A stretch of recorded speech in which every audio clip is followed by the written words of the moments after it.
கிறிஸ்துவுக்குள் பிரியமானவர்களே, ஆண்டவரும் இரட்சகருமான இயேசு கிறிஸ்துவின் நாமத்தினாலே உங்களை வாழ்த்துகிறேன், வரவேற்கிறேன். ஒவ்வொரு வாரமும் வியாழக்கிழமை மாலை 6:30 மணி முதல் 8 மணி வரை ரேமா சபையில் வைத்து ஒரு விசேஷித்த ஆராதனை நாங்கள் வைத்திருக்கிறோம். உங்களுக்கு முடியுமேயானால் நீங்கள் கடந்து வாருங்கள். நாம் இணைந்து தேவனை ஆராதிப்போம். கர்த்தர் விடுதலை கொடுக்க வல்லமை உள்ளவராக இருக்கிறார். என்னோடு கூட உங்கள் வேத புஸ்தகத்தை 2 தீமோத்தேயு 3ஆம் அதிகாரம் 1ஆம் வசனத்தையும் 5ஆம் வசனத்தையும் நாம் வாசிக்க கேட்போம். மேலும் கடைசி நாட்களில் கொடிய காலங்கள் வரும் என்று அறிவாயாக, தேவ பக்தியின் வேஷத்தை தரித்து அதன் பலனை மறுதலிக்கிறவர்களாயும் இருப்பார்கள். இப்படிப்பட்டவர்களை நீ விட்டு விலகு. என கருமையான தேவ பிள்ளைகளே, நாம் ஒரு கடைசி நாட்களில் வாழ்ந்து கொண்டு இருக்கிறோம். ஏன் தெரியுமா? வேத புஸ்தகத்தில் எழுதியிருக்கிற காரியங்கள் இன்னைக்கு நிறைவேறி கொண்டிருக்கிறது. வேத புஸ்தகத்தில் ஒரு காரியம் எழுதப்பட்டிருக்கிறது.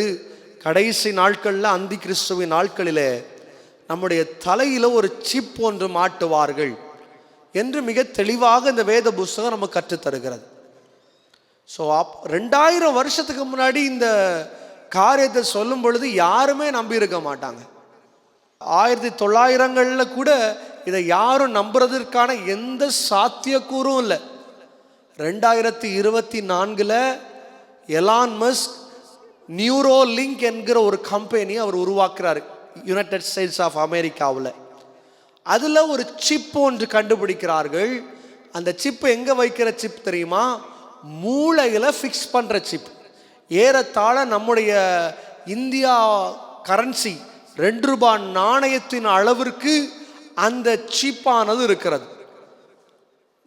உருண்டை வடிவமாக இருக்கிறது. இதை என்ன பண்ணுறாங்க அப்படின்னா, தலையில் ஒரு துவாரத்தை போட்டு அந்த ஸ்கல்லை உடைத்து அந்த மூளைக்கு மேலே இந்த சிப்பை ஃபிக்ஸ் பண்ணுறாங்க. இந்த சிப்போடைய ஒரு குணாதிசயம் என்ன தெரியுமா? அந்த மூளை என்ன சொல்ல விரும்புகிறதோ, ஒருவேளை இவனுக்கு கை எழுத முடியாமல் 2 கைகளும் உடைக்கப்பட்டிருக்கலாம். இவன் என்ன எழுத வேண்டும் என்று விருப்பப்படுகிறானோ அந்த மூளையில் இருக்கிற சிப்பு கம்ப்யூட்டர் மூலமாக செயல்பட்டு அவன் நினைக்கிற காரியத்தை கம்ப்யூட்டரில் டைப் பண்ணுது. நினைத்து பாருங்கள், இதால் யாரால கற்பனை செய்ய முடியும்? இன்னைக்கு நான் நினைக்கிற காரியத்தை நான் சொல்லாமலேயே அந்த கம்ப்யூட்டர் கண்டுபிடிச்சிருது. இப்போ ஒரு தீவிரவாதி இல்லைன்னா ஒரு திருடன் இருப்பான்னு வச்சுக்கோங்க. அவனை பிடிச்சிட்டு வந்துட்டாங்க போலீஸ் ஸ்டேஷனுக்கு. ஆனால் இவனை எவ்வளவு அடித்தாலும், இவனை என்ன செய்தாலும் உண்மையை கண்டுபிடிக்க முடியலை. அப்போ என்ன பண்ணுவாங்க? இந்த சிப்பை தலையில் மாட்டுவாங்க. மாட்டிட்டு கம்ப்யூட்டர் ஒன்றும் செய்ய வேண்டாம், அவனை போட்டு அடிக்க வேண்டாம், உண்மை தெரிகிற வரைக்கும் அவனை ஒன்றுமே செய்ய வேண்டாம். தூக்கி ஒரு இடத்துல உட்கார வச்சுட்டு கம்ப்யூட்டரை ஓப்பன் பண்ணுவாங்க. ஓப்பன் பண்ணிட்டு இவனுக்கு ஒரு கோடை அனுப்புவாங்க. இவன் செய்த காரியத்தை குறித்து சில இதை டேட்டாவை அவனுக்குள்ள ஃபீட் பண்ணுறாங்கன்னு வச்சுக்கோங்களேன். அந்த மூளை ரியாக்ட் பண்ண ஆரம்பிக்கும். அது சொல்லும், நீ செய்த தவறு, நீ அங்கே திருடி இருக்கிற, இத்தனை நம்பர் வீட்டில் இத்தனை பவுன் நீ திருடி இருக்கிற, இவ்வளவு காசு அங்கேருந்து நீ எடுத்திருக்கிற. அந்த மூளை சொல்லிட்டே இருக்கும். இது எல்லாமே கம்ப்யூட்டர் ரெக்கார்ட் ஆகிடும். அது ரெக்கார்ட் ஆன பிறகு அவனால் தப்பிக்கவும் முடியாது, ஒன்றுமே செய்ய முடியாது.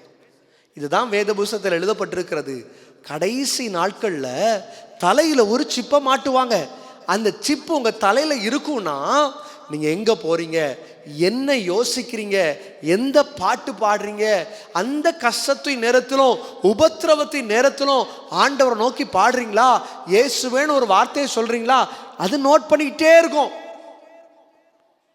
பயங்கரமான காலத்துக்குள்ள நாம் போயிட்டே இருக்கிறோம். கடைசி காலத்துக்குள்ள போயிட்டு இருக்கிறோம். வேத புஸ்தகம் சொல்லியிருக்கிறது, தேவ பக்தியின் வேஷத்தை தரித்தவர்கள் இந்த உலகத்திலே கடந்து வருவார்கள். நீங்க எப்படி இருக்கணும்?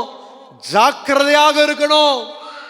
ஆண்டவர் சொல்றார், பி கேர்ஃபுல், கவனமாறு, ஏனென்றால் என்னுடைய வருகை மிக சீக்கிரமாக இருக்கிறது. வெளுத்ததெல்லாம் பால் என்று நம்பக்கூடாது, பார்க்கிறதெல்லாம் பரிசுத்தம் என்று நம்பக்கூடாது. தேவ பிள்ளைகள் கடைசி நாட்களில் தேவனுக்கு பயந்து சாட்சி உள்ளவர்களாக வாழ வேண்டுமானால் நீங்க கவனமாக இருக்கணும் என்று சொல்லப்பட்டிருக்கிறது. தேவ பக்தியின் வேஷத்தை தரித்தவர்களாக இருப்பார்கள். இன்னைக்கு நம்ம எல்லாரையும் நம்பிட்டு இருக்கிறோம். இன்னைக்கு நம்ம எல்லா ஊழியர்களையும் நம்பிட்டு இருக்கிறோம். வேத புஸ்தகத்துல இயேசு கிறிஸ்து சொன்ன 3 காரியத்தை சொல்ல போகிறேன். ஊழியக்காரர்கள் கடைசி நாட்களில் எப்படி இருப்பாங்க, யாருக்கு நாம் ஜாக்கிரதையாக இருக்க வேண்டும். என்னோடு கூட உங்கள் வேத புஸ்தகத்தை லூக்கா 20ஆம் அதிகாரம் 46ஆம் வசனத்தை நாம் வாசிக்க கேட்போம். நீண்ட அங்கிகளை தரித்து கொண்டு திரியவும் சந்தை வெளிகளில் பந்தனங்களை அடைகிறவளுமாக இருப்பார்கள். முதலாவது இயேசு கிறிஸ்து வேத பாதர்களை குறித்து அவர் சொல்லுகிற காரியம் என்ன தெரியுமா?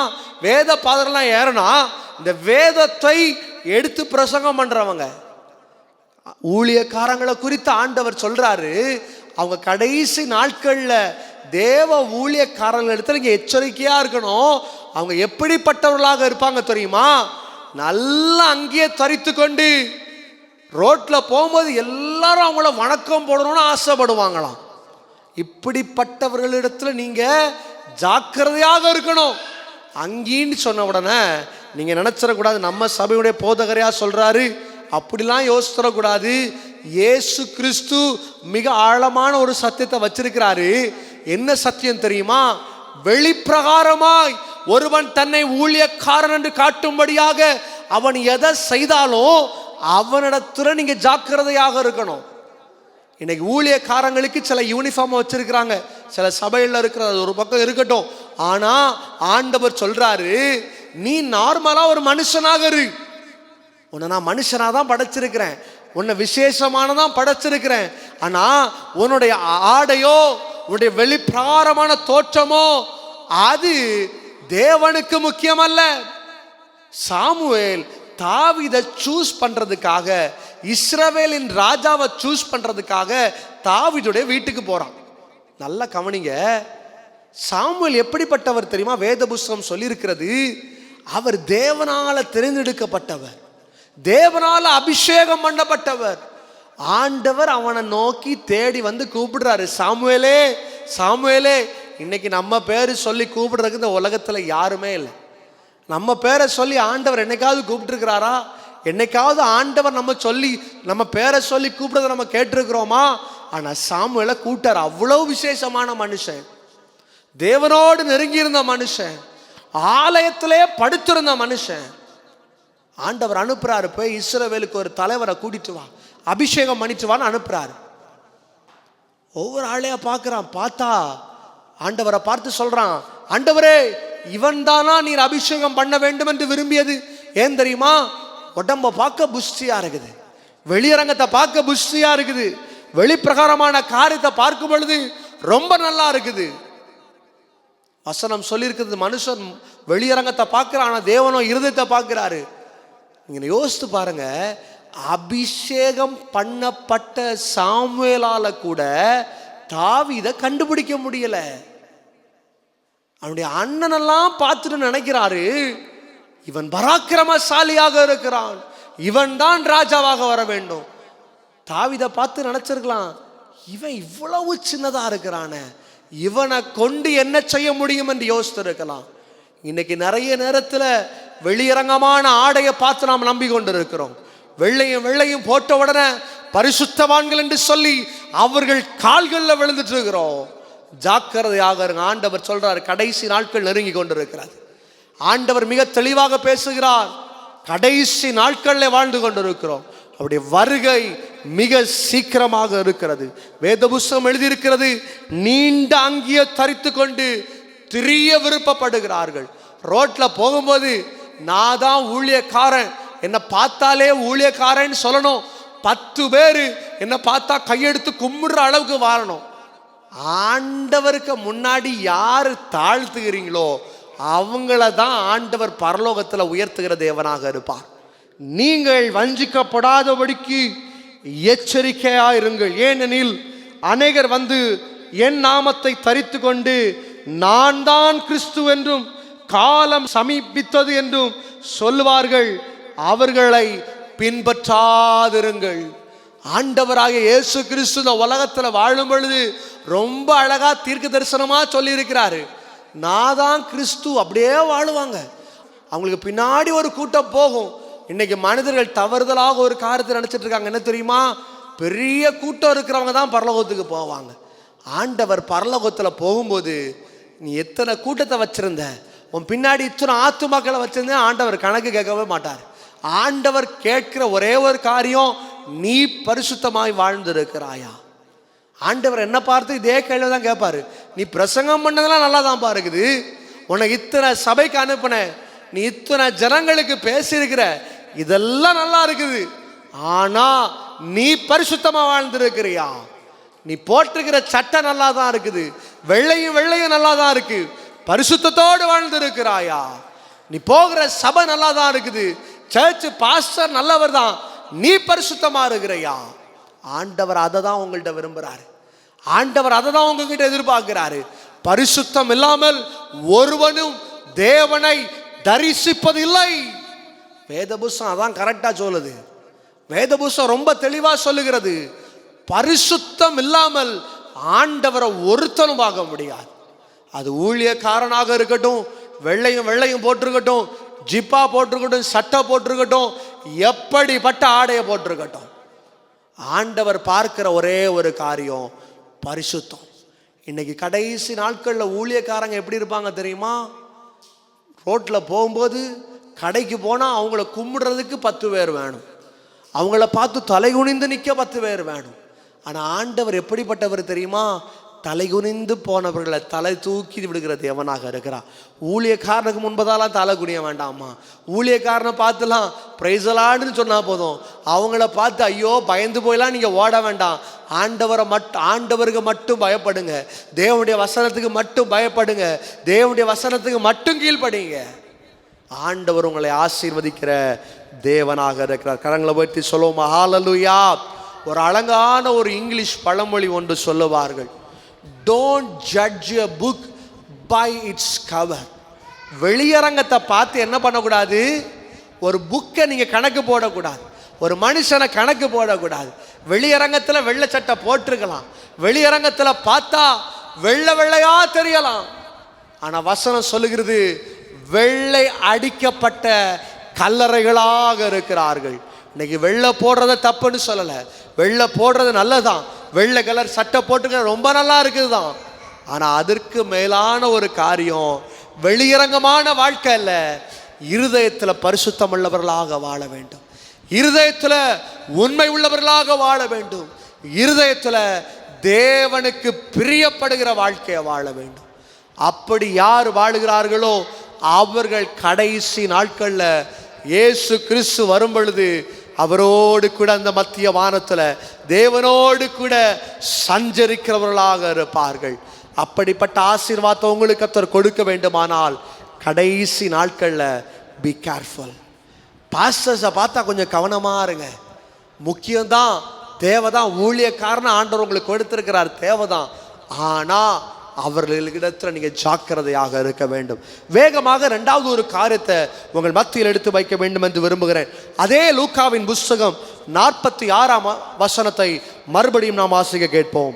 நீண்ட அங்கிகளை தரித்து கொண்டு திரியவும், சந்தை வெளிகளில் வந்தனங்களை அடையவும், ஜெப ஆலயங்களில் முதன்மையான ஆசனங்களில் உட்காரவும், விருந்துகளில் முதன்மையான இடங்களில் இருக்கவும் விரும்புவார்கள். 2வது ஆண்டவர் வேத பாதர்களை குறித்து சொல்ற ஒரு காரியம் என்ன தெரியுமா? ஊழியக்காரங்களை குறித்து, இந்த மாய்மாலமான ஊழியக்காரங்களை குறித்து ஆண்டவர் 2வது சொல்லுகிற ஒரு அழகான ஒரு காரியம், ஜெப ஆலயங்களில் முதன்மையான ஆசனங்களில் உட்காரவும். எங்க உட்கார்ந்துருப்பாங்க? அவங்க தான் பலிபீடத்தில் நிற்பாங்க. அவங்கள தவிர வேற யாருமே மேலே வரக்கூடாதுன்னு யோசிப்பார்கள். சில ஊழியக்காரங்களை பார்க்குறோம், யாரையும் குறை சொல்லும்படியாக குற்றம் சொல்லும்படியாக நான் வரல, வேத புஸ்தகத்தில் இருக்கிறத ஆண்டவர் என்ன பேச வேண்டும் என்று என்னை சொன்னாரோ அதை மட்டும்தான் பேசுகிறேன். ஏன்னா இது வேதத்தில் தான் எழுதப்பட்டிருக்கிறது. நீங்கள் நினைக்கலாம் இவன் ஏதோ சும்மா வாயில் வந்த கதையை வடை சுட்டுட்டு போகிறானேன்ட்டு. நீங்கள் பைபிள் இருக்குன்னா எடுத்து வாசித்து பாருங்கள். இயேசு கிறிஸ்து சொன்ன காரியத்தை தான் நான் உங்ககிட்ட சொல்லிக்கிட்டு இருக்கிறேன். இயேசு கிறிஸ்து இந்த உலகத்துல வாழும் பொழுது என்ன சொன்னாரோ அதை தான் உங்க மத்தியில் எடுத்து வைத்து கொண்டிருக்கிறேன். ஆண்டவர் சொல்றாரு, வேத பாதகர்கள் எப்படி இருப்பார்கள் தெரியுமா? வேற யாரையுமே முன்னாடி வர விட மாட்டாங்க. நான் மட்டும்தான் நிற்பேன், என் பிள்ளை மட்டும்தான் வரணும், என் மனைவி மட்டும்தான் வரணும், என் பிள்ளைங்க மட்டும்தான் இந்த ஊழியத்தில் மறுபடியும் வரணும், வேற யாருக்கும் இடமே கிடையாது. இன்னைக்கு அப்படிதான் வாழ்ந்துட்டு இருக்கிறாங்க. யாரையும் பலிபீடத்தில் ஏற்ற மாட்டாங்க. கேட்டால் சொல்லுவாங்க, அது பரிசுத்தம் உள்ள இடம், அது பரிசுத்தவான்கள் இருக்கிற இடம், பரிசுத்தம் இல்லாத யாரும் வரக்கூடாது. வசனம் மிக அழகாக ஒரு காரியத்தை சொல்லி தருகிறது. மத்தேயு 20ஆம் அதிகாரம் 16ஆம் வசனத்தை வாசிக்கும் பொழுது இவ்விதமாக பிந்தினோர் முந்தினோராயும் முந்தினோர் பிந்தினோராயும் இருப்பார்கள். எங்க? பரலோகத்துக்கு போகும்போது தான் தெரியும், இயேசுடைய வருகை வரும்போது தான் தெரியும். சேதில் நின்றுகிட்டு இருந்தவெல்லாம் ஊழியக்காரன் என்று சொல்லி வேஷம் திரித்து கொண்டிருந்தவங்க எல்லாரும் எங்க இருப்பாங்க? பின்னாடி ஒரு ஊரத்தில் கிடப்பாங்க. ஆனா கண்ணீரோடு தேவனுடைய சமூகத்துல, கண்ணீரோடு அப்பாவுடைய சமூகத்துல விசுவாசிகளாக இருந்த ஜனங்கள் எங்க இருப்பாங்க தெரியுமா? இயேசு ராஜாவின் மடியில உட்கார்ந்து இருப்பாங்க. கடைசி நாட்களில் கவனமா இருக்கணும். கடந்த 2-3 வருஷங்களுக்கு முன்பதாக ஒரு பெரிய ஒரு சபைக்கு நானும் என்னுடைய குடும்பமாக சென்றிருந்தோம். ஒரு பெரிய சபை, ஏறத்தாழ என்னுடைய ஞாபகத்திற்கு 2000 ஜனங்கள் அந்த இடத்துல வந்திருப்பார்கள். அவ்வளவு பெரிய சபை. கூட்டம் துவங்கலிருந்து முடிகிற வரைக்கும் பின்னாடி ஒரு ஓரத்தில் உட்கார்ந்து இருக்கிறேன். மேலே ஸ்டேஜில் இருக்கிறவங்களை தவிர வேற யாரும் அந்த பலிபீடத்துக்கு வரவே இல்லை. ஃபுல் ஃபீட்டில் வந்து நின்று பிரசங்கம் பண்ணவே இல்லை. எந்த வார்த்தையும் பேசுறதுக்கு அனுமதி இல்லை. என் சொந்தக்காரங்களை பார்த்து கேட்டேன், இப்படி தான் இருக்குமா, இல்லைனா வேற நாட்களில் சின்ன பிள்ளைங்களை வசனம் சொல்றதுக்காக மேலே விடுவாங்களான்னு கேட்டேன். சொன்ன காரியம், அது பலிபீடம். அந்த பலிபீடத்தில் அவங்கள தவிர, பரிசுத்தவான்களை தவிர வேற யாரும் நிற்க கூடாது.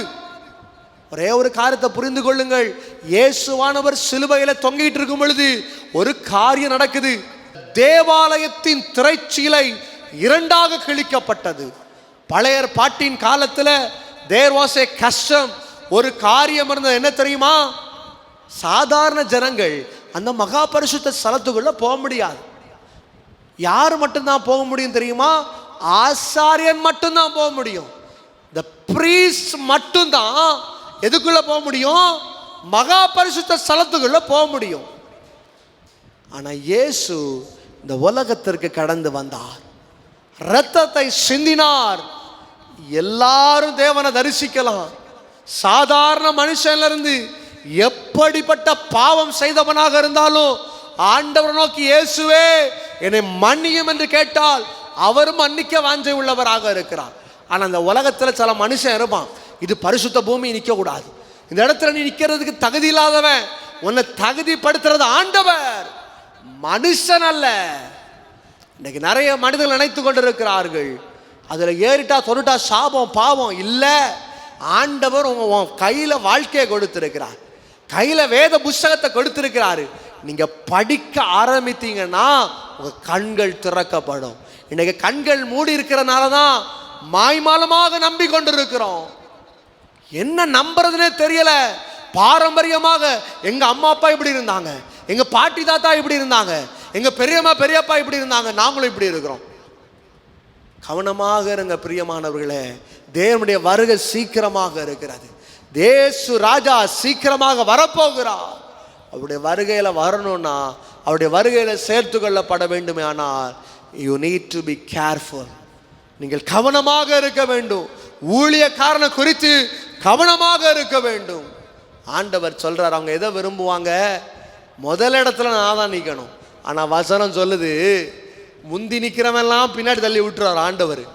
உனக்கு என்ன இருந்துச்சுன்னு கேட்பாரு. ஆனா சாதாரண லாசரு, ஒரு பிரெட் பீஸை கூட திங்க முடியாத லாசரு, டேபிள்ல இருந்து ஒரு துண்டு பிரெட் விடாதா என்று எதிர்பார்த்து கொண்டிருக்கிற லாசருவை தூக்கி ஆபிரகாமின் மடியில உட்கார வைக்கிறார். இன்னைக்கு நீங்க நினைக்கலாம், இவங்க மட்டும்தான் பரலோகத்துக்கு போவாங்க. இந்த ஊழியக்காரர் தான் போவார்.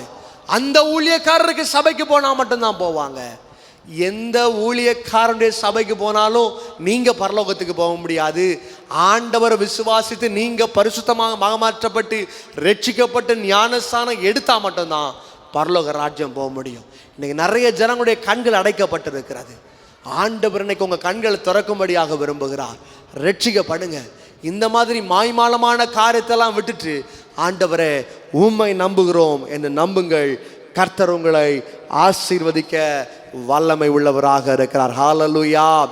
ஒரு காலத்தில் சொல்லுவாங்க, அங்கே அற்புதம் நடந்துச்சு, இந்த இடத்துல இந்த ஊழியக்காரங்க அங்கே அற்புதம் நடந்துச்சு. காரணம் தெரியுமா? அந்த காலத்தில் வாழ்ந்த ஜனங்களுக்குள்ள தாழ்மை இருந்துச்சு. இன்னைக்கு மனுஷனுக்குள்ள தாழ்மை இல்லை. இன்னைக்கு மனுஷனுக்குள்ள பெருமை தான் இருக்குது. சபையை குறித்த பெருமை, விசுவாசிகளின் எண்ணிக்கையை குறித்த பெருமை. நான் யார் தெரியுமா? நாகர்கோயிலே பெரிய பாஸ்டர். நான் யார் தெரியுமா? இந்தியாவிலே நான் தான் தலை சிறந்த பாஸ்டர். ஆண்டோடைய சமூகத்தில் போகும்போது தலை சிறந்தவனும் பின்னாடி போயிடுவான். தேவையில்லைன்னு குப்பைன்னு ஒதுக்கி போட்டவனை ஆண்டவர் உயர்த்தி ராஜாக்களோடும் பிரபுக்களோடும் ஆபிரகாமின் மடியில உட்கார வைக்க கர்த்தர் வல்லமை உள்ளவராக இருக்கிறார். கடந்த நாட்களில் எங்கள் அப்பா ஒரு காரியத்தை சொல்லுவாங்க. சாது ஏசுதாசன் என்று ஒரு ஐயா இருந்தார்கள். கிருபாசனத்தின் ஃபவுண்டர். கிருபாசனம் என்று இன்னைக்கு ஒரு பெரிய ஊழியம் இருக்கிறது. அதனுடைய ஃபவுண்டர் சாது ஏசுதாசன். அவருக்கு எத்தனையோ காணிக்க வரும், எத்தனையோ பேர் காரு கொண்டு வந்து கொடுப்பாங்க, அது இதுன்னு பெரிய பெரிய பொருட்களை கொடுப்பாங்க. அவர் செய்கிற ஒரு காரியம் என்ன தெரியுமா? ஒரு ஓலை பாயை எடுத்து தன்னுடைய ரூம்ல போட்டுட்டு ஒரு ஓரத்தில் உட்கார்ந்து ஜெபம் பண்ணுவார். ஆண்டவரே, இதை நான் ஏற்றுக்கொள்ள வேண்டுமா? கொடுக்கிறார்களே, do I want to accept this offering? இன்னைக்கு ஊழியக்காரங்க காணிக்கை எதிர்பார்த்து கொண்டிருக்கிறார்கள். ஜாக்கிரதையாக இருங்கம்மா. எனக்கு அப்படி யாராவது உங்ககிட்ட வந்தாங்கன்னா கவனமா இருங்கிறேன். ஆண்டவர் ஏன் இதை பேசுகிறான்னு தெரியவில்லை, ஆனால் யாரோ ஒருவருக்கு இது பிரயோஜனமாக இருக்கும் என்று நம்புகிறேன். தேவன் ஒரு வார்த்தையை கொடுப்பாரே, ஆனால் அது சும்மா கொடுக்கிற தேவன் அல்ல. ஏதோ ஒரு purpose, there will be a purpose behind this sermon. இந்த பிரசங்கத்திற்கு பின்பதாக தேவன் ஒரு திட்டத்தை வைத்திருப்பார். ஆண்டவர் ரொம்ப அழகா சொல்றாரு, ஜாக்கிரதையாக இருங்கள். கடைசியாக ஒரே ஒரு காரியத்தை மாத்திரம் சொல்லி நான் ஜெபம் செய்து முடிக்க வேண்டும் என்று விரும்புகிறேன். லூக்காவின் புஸ்தகம் 20ஆம் அதிகாரம் 47ஆம் வசனத்தை வாசிக்க கேட்போம். விதவைகளின் வீடுகளை பட்சித்து, நல்ல நிதானமா கவனமா வாசிங்க. பார்வைக்கு நீண்ட ஜெபம் பண்ணுகிற வேத பாரகரை குறித்து எச்சரிக்கையாயிருங்கள், அவர்கள் அதிக ஆக்கினையை அடைவார்கள் என்றார். கடைசியாக ஆண்டவர் கடைசி நாட்கள்ல இயேசு கிறிஸ்து இந்த உலகத்துல ஊழியக்காரர்கள் எப்படி இருப்பார்கள் தெரியுமா? பார்வைக்கு நீண்ட ஜெபத்தை பண்ணுவாங்க. வெளியரங்கமா பார்க்கும் பொழுது அவங்க ஜெபம் பண்றத பார்த்தா அப்படியே பரலோகத்திலிருந்து அபிஷேகம் இறங்கி வந்தது போல இருக்கும். கடைசி நாட்கள்ல இவர்களை குறித்து நீங்க எப்படி இருக்கணும்? எச்சரிக்கையாக இருக்கணும். ஜெபம் பண்றத பார்க்கும் பொழுது அவ்வளவு பெருசா பண்ணுவாங்க, அவ்வளவு நீண்ட ஜெபத்தை பண்ணுவாங்க.